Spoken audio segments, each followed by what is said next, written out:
Hey guys, this is Dan with Gears and Gadgets. Thanks for tuning in. So I wanted to do a video aimed at Harley Davidson's marketing team. And the reason for this is, in the last couple of videos I posted, which I was being kind of critical actually of Harley Davidson, I was actually surprised about how much people really agreed with kind of some of the overall general things I was saying. With that being said, a lot of guys are like, oh, Harley should hire you, and all these, write a letter, all this stuff. And I just thought it'd be better suited for me to make a video. I'll put a link in the description down below. If you agree with what I'm saying, send them a tweet and share the message with them, because I feel like that's a more powerful way to maybe be able to affect some change. And to some of the guys who were just real aggressive about defending like the heritage and history of Harley Davidson, make no mistakes about it, I want Harley to succeed. That's kind of the whole point here. When I'm saying that this could be better or that could be better, it's not because I'm saying I want to go switch from Harley to another brand or anything like that, but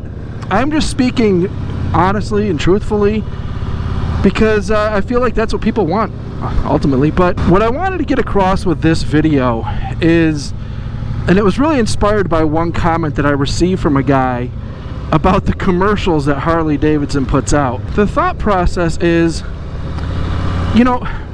watching this commercial, and I'll link the entire commercial in the description down below so you can go watch the whole thing, but the message of this commercial, it just doesn't look organic.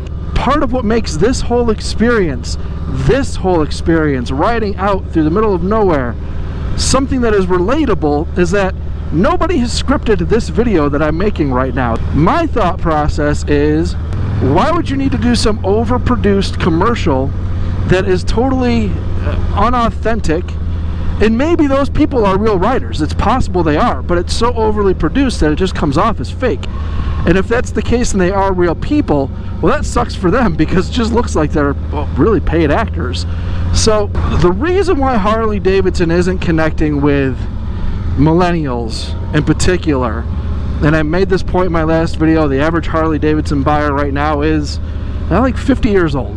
What you need to worry about is the younger people who have no history of riding in their families. Matt Laidlaw made this point in one of his videos about the barrier of entry is harder than what it was years before, and that's very true. So I was actually over at ASU this week, and I walked by the motorcycle parking lot.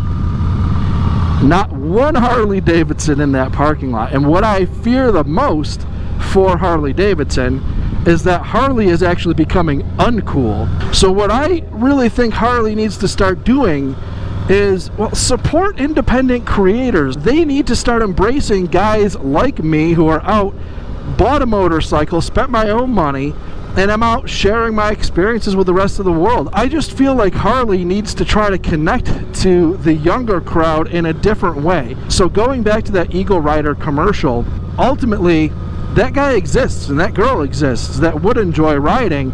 The only problem is you're not going to connect to those people with an overproduced commercial.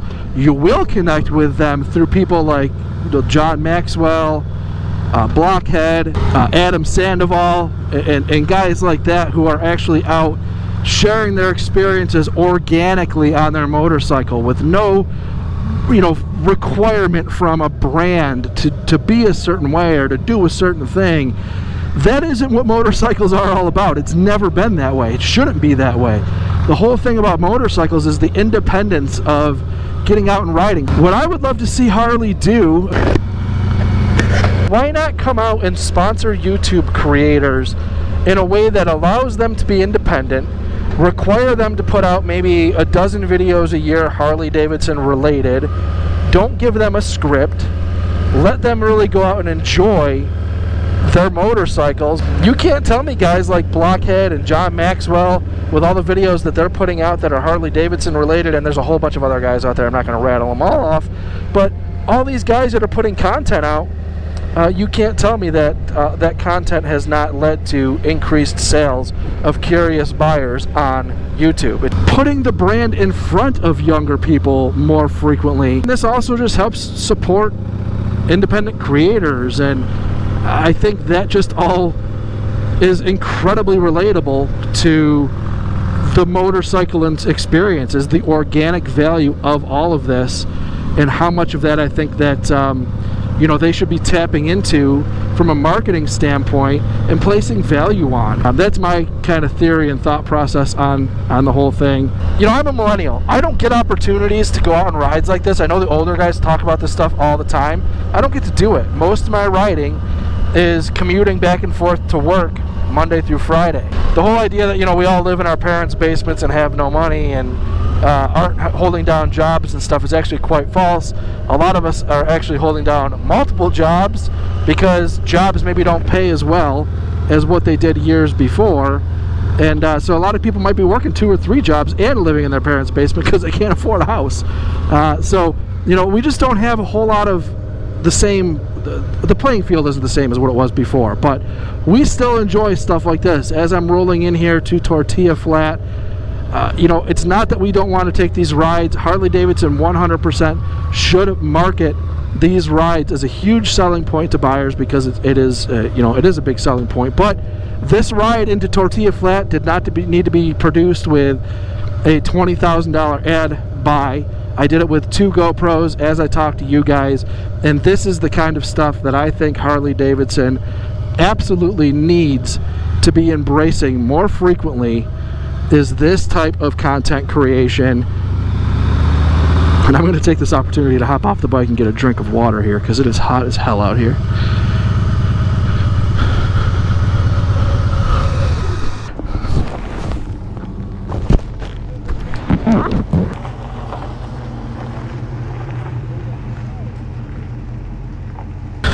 Alright guys, so as I ride out of Tortilla Flat, I'm super pumped that I did that ride. I've actually wanted to do that for quite a while. I've heard about that little old western town, so I rode on in on my horse, and I'm riding on out now. So that was a really awesome ride. I'm happy that I got a chance to do it, and this is all stuff that I think that Harley Davidson, you know, which they do currently market, you know, like getting out, find your freedom, the whole thing.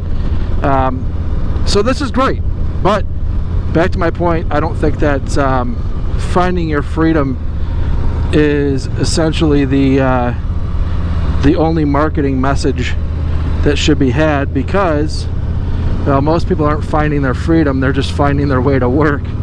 And you know, the things that I love about my motorcycle is I get to ride the HOV lane. I get, you know, back and forth from home to work quite a bit quicker than if I'm in my car. So to me, it's a time-saving thing, and it's different.